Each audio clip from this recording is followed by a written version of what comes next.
My goal is to tell you how yard birding can up your game by teaching and inspiring you.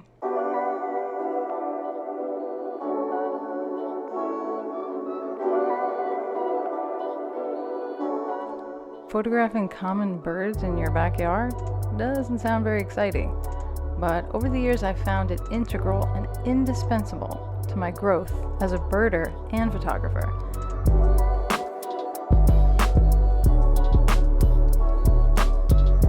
It allowed me to do things and see things that I probably wouldn't in other scenarios. I've been fortunate enough to have a variety of species pass through my yard, but a local park can serve the same purpose. We're looking for consistency, a place you can go often to refine your way of seeing and making photographs. I won't tell you photographic rules to obey or what specific settings to use. That's going to be up to you because we all create differently. But I will share some insight along the way. It will make you more prepared, so when that important moment strikes, you're better equipped to handle the situation and get the shots you want. Yard birding gives accessibility to various techniques you may want to try. Beyond style, you may want to just broaden your skill set. It's certainly good to know how to successfully capture different kinds of images, so when you want to create them, you already have that knowledge. Achieving this is not only an engaging exercise, but can help open creative doors and new ways of seeing. Try not to only capture a more straightforward shot, but something that evokes feeling, something with character, a tender moment, or a savage one. The worst thing is seeing a perfect photograph opportunity that you miss because you're fumbling with your camera. The good news is that it happens to everyone. Sometimes birds are just too quick for us, but you can be better prepared. Learn the strengths and shortcomings of your gear. Figure out what settings work for you. And don't feel ashamed if you prefer shutter priority or even full auto. Those modes exist for a reason. If they help you get the results you're looking for, more power to you. Don't feel pressured by others just to use modes you're not comfortable with. It's only going to leave you feeling more frustrated. But with that said, don't be afraid to challenge yourself. Your camera should feel like an extension of yourself, so you don't really think about taking the photograph. You don't really think about the settings. You just kind of react. You see a situation, you react. The more you watch birds, the more you can anticipate their actions. Pay attention to all the birds you see. Take a moment to see where they go and what they do. Of course, they can be completely unpredictable, but they're also creatures of habit. They'll often frequent the same perches or fly the same paths. You just have to pay attention. And you may notice other things, like a perch bird will often relieve themselves before they take flight. A relaxed bird might be inclined to preen. Most species of birds, as different as they are, share these similarities. And these are things you can make mental notes of in anticipation of your shoot. Taking it further, get to know the specific birds you wish to photograph. Learn their quirks and their limits. Your target bird might often perch on a peach tree, guarding his feeder and territory, like the famous hummingbird in my yard. He might only be seen at dawn and gone the entire day. He might be extremely skittish and fly off when you open the door. Each of these observations can help you with your next approach. And remember, it's the long game. Patience pays off. You'll get the shots you want, just with a little more time, effort, and education. As we all know, with wildlife photography especially, it's very easy to shoot thousands of photographs and forget about them. Especially with modern cameras shooting as fast as 30 frames per second, it's pretty insane. Most of us, we love to capture. That's what we live for. We love seeing the bird, getting him in frame, and pressing the shutter. That's where the magic happens. Post-production is often the grunt work we procrastinate.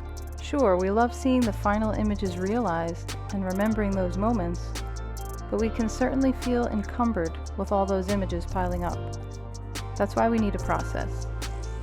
And like anything else, the more you do it, the easier it becomes.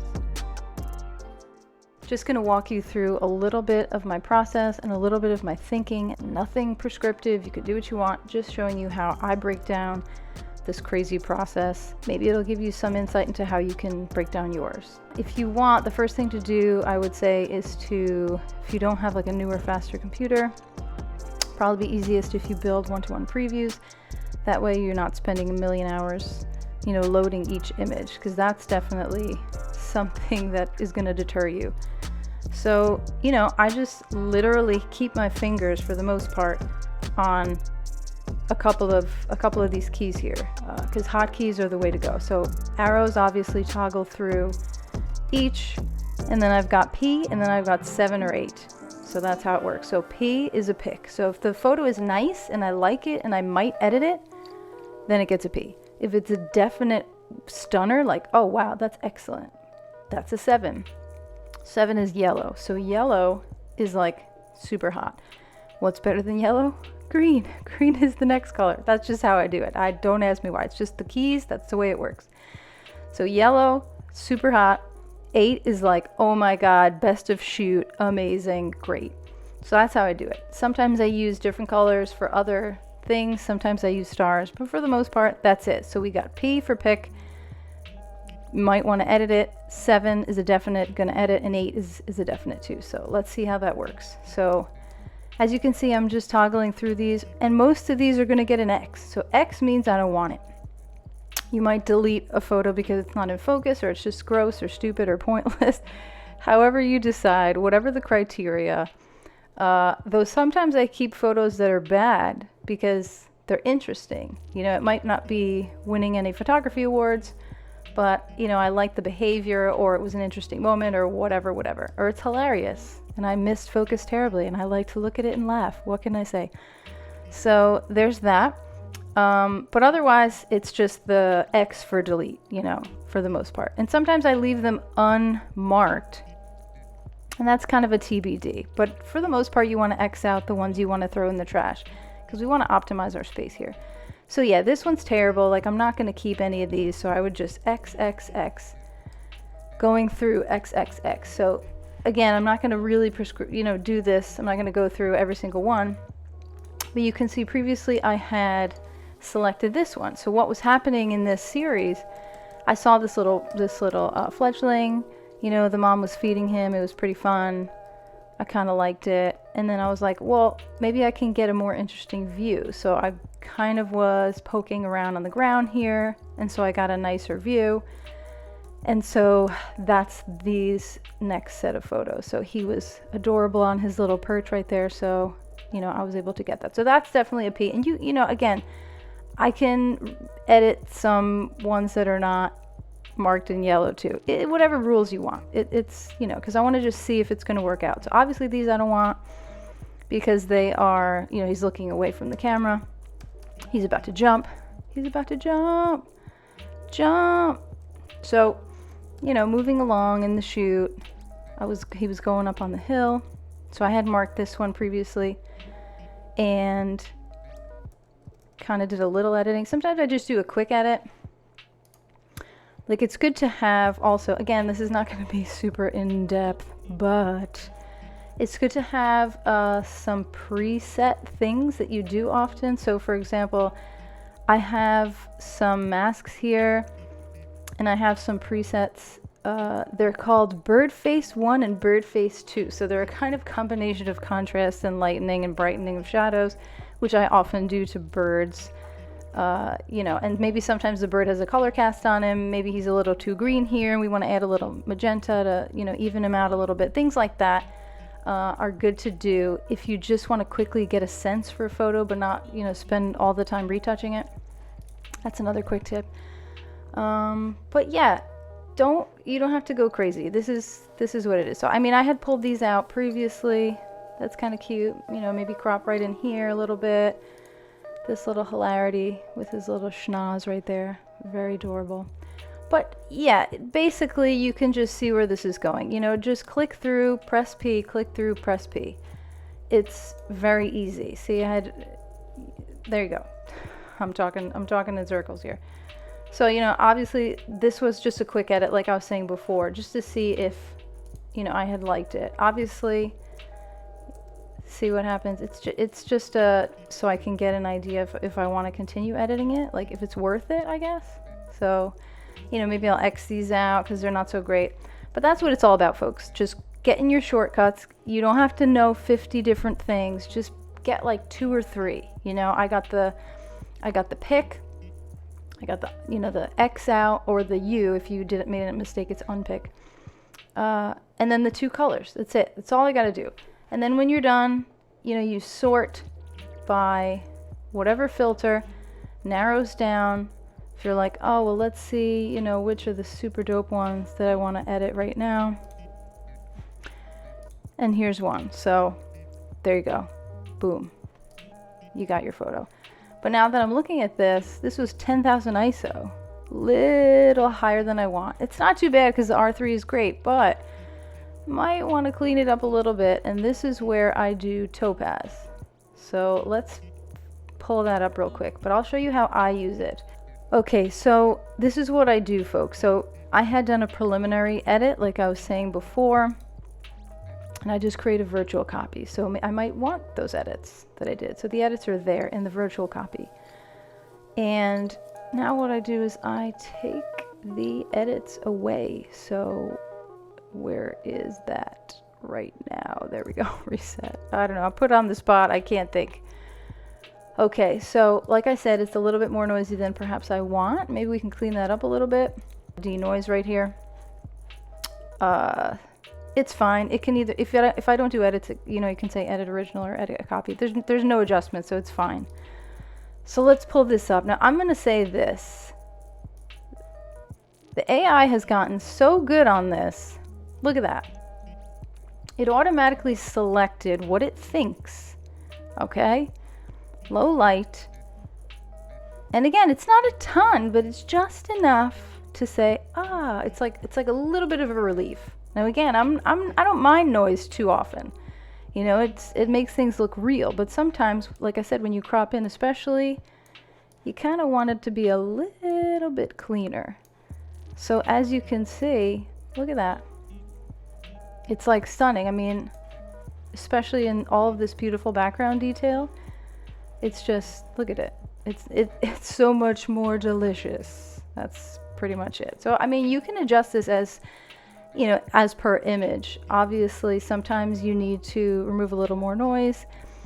But I would say this is a rule. So to make your photos feel and look natural, like you didn't do anything to them, use with a soft hand. Don't just blast it up and do, remove all of the noise, because it's going to look kind of strange. But if you do it moderately, and again, their AI has been very good. I've used their auto settings as a base, and then I work from there. It's been excellent. Like, look, I still, it retained all of the detail in the tree, in his back feathers, in his eye. I mean, I can't expect it to do more than that. Little hairs underneath. This was, again, 10,000 ISO, so it's pretty up there. So it looks pretty excellent. So I'm just gonna go right ahead and say apply right there. And so then what will happen is it'll process. Takes a long time or short time depending on your computer situation. So now it pulled in. You can see up here it says TIFF right there. So this is the file. So what I do a lot, like I said, I did those preliminary edits. So I'll just sync those, including the masking, whatever I do, synchronize that. And then I have a base for the edits. So it looks a little yellowy, greeny, so I can continue, adjusting from there, because it was a little bit cooler. And I'll just continue, editing and refining this. Boom, done. Another quick tip, again, I'm not going into detail. Make a preset for wherever you're exporting. So for example, Instagram is where I post all my photos. You know that. We all know that. I'm an Instagram crazy person. I have a preset for Instagram, and that exports to a specific folder on Dropbox. So I can access that folder from anywhere. I can access it from my phone. If I export it, I forgot to download it, I want to post, boom, I can get it. So again, those quick tips. I can make a more in-depth video if people care about the minutia of all the stuff I do. But this is just a high level, just to show you that, yeah, you can break it down. It's an annoying and tedious process, but you know, it's definitely manageable. So what is the perfect photography for you? What images do you see and would love to make? Do you like environmental shots? Isolated portraits? Do you prefer moody, darker tones, or high-key light and airy ones? Vivid, muted, background blurs, foreground blurs? Perhaps you want to try panning shots or artistic motion blurs. All of these things can be experimented more easily when the birds are a bit more cooperative in the yard. You can shoot to your heart's content and try to make the images you're really passionate about. And once you find what suits your style, you can apply this to anything you shoot. Your approach is now a bit more ingrained and you can envision the image much more easily now.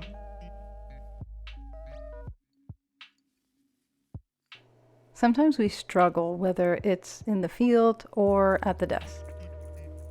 Practice your active approach when encountering birds in the yard. See how slowly or quickly you need to move, or how to walk at an off angle, not directly looking at the bird, or not to walk at all and keep your distance. Or sometimes sitting at the computer is for more than just color correcting. It's also for learning. For example, you take a good photo, but it's not quite in focus. So let's troubleshoot. First, you take a look at the metadata and see what the culprit might be. Oh yeah, the shutter speed was a bit too slow. That's why it's not in focus. Wait, the shutter speed was fast? Then maybe you didn't hit focus. Or what else could have happened? The more you shoot, the more you'll gain experience and put that knowledge into practice.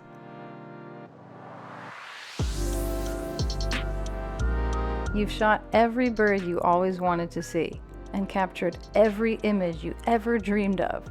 That means you're done, right? Not necessarily. You can always learn more. You can always do something that hasn't been done. Create a new project for yourself. Just don't feel that once you've photographed a particular species, your quest is over. There's a lot more for you to unlock in the art of photography, and so many more images you have yet to create. Don't feel frustrated. Enjoy the mundane. Make it useful. Make it unique. Be patient with yourself, and you'll certainly achieve what you set out to do, and you'll never even have to leave the yard.